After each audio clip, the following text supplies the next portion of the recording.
भारत के अलग अलग राज्य की सबसे फेमस देशी मिठाइयां। नंबर 1, उत्तर प्रदेश की बालूशाही मिठाई।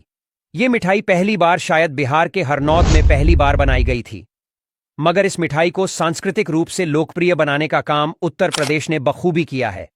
बालूशाही मैदे से बनती है और देसी घी में इसे तला जाता है। सुनहरी रंगत होने तक तलने के बाद बालूशाही को चाशनी में डुबो देते हैं। नंबर 2, पश्चिम बंगाल की मिष्टी दोई मिठाई। अगर आप चाहें तो पश्चिम बंगाल में बनने वाली हर मिठाई को इस सूची में सबसे ऊपर का स्थान दे सकते हैं, लेकिन अगर एक मिठाई चुनने के लिए कहा जाए तो मिष्टी दोई को चुनना चाहिए, रसगुल्ले को नहीं, क्योंकि रसगुल्ले की उत्पत्ति असल में उड़ीसा में हुई थी। इसलिए विजेता रहती है ये मिट्टी के बर्तन में परोसी जाने वाली मलाईदार मिठाई। नंबर 3, झारखंड की मिठाई मालपुआ। ये मिठाई पुखलीन की तर्ज पर ही तैयार होती है, मगर पुखलीन से ज्यादा जानी और खाई जाती है। पश्चिमी नाश्ते में पैनकेक होता है और भारतीय नाश्ते में होता है पैनकेक जैसा ही मालपुआ, मगर यह पैनकेक ज्यादा ग्रिष्ट और लजीज होता है। नंबर 4, मेघालय की पुखलीन मिठाई। शायद आपने इस मिठाई के बारे में सुना भी ना हो।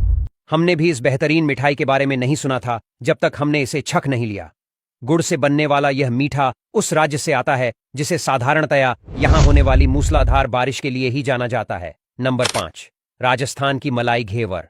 भारत की शायद ही कोई ऐसी मिठाई हो जो आपको राजस्थान में कहीं ना कहीं ना मिल सकती, मगर विशेष रूप से अगर कोई मिठाई राजस्थान का प्रतिनिधित्व करती है तो वो है मलाई घेवर। आटे, मावे और मलाई से बनी घेवर नामक यह मिठाई बहुत स्वादिष्ट होती है। नंबर 6, मध्य प्रदेश की भुट्टा खीर। खीर पूरे भारत में लगभग हर जगह ही मिल जाती है, खास करके उत्तरी इलाकों में जहां दूध और दूध से बनी मिठाइयों की बहुतायत है, मगर मक्का से बनी खीर तो शायद हमें केवल मध्य प्रदेश में ही मिल सकती है। नंबर 7, गोवा की बेबिनका। अगर शुरुआती बात ही करें तो बेबिनका को बनाना ही भारी काम है। पारंपरिक रूप से बनने वाली इस मिठाई में 7 परतें होती हैं जो घी, चीनी, अंडे की जर्दी और नारियल के दूध से बनी होती है, जो खाने में बेहद स्वादिष्ट होती है। नंबर 8, बिहार की ठेकुआ मिठाई। ये मिठाई बहुत ही ज्यादा वसा युक्त होती है। हालांकि मिठाइयों का मतलब ही वसा होता है, मगर ये तो केवल सूखे मेवे हैं जिन्हें ताल दिया गया है। बिहार में इस मिठाई को खूब चाव से खाया जाता है। ये बिहार की एकदम देशी मिठाई है जो पुराने जमाने में खाई जाती थी।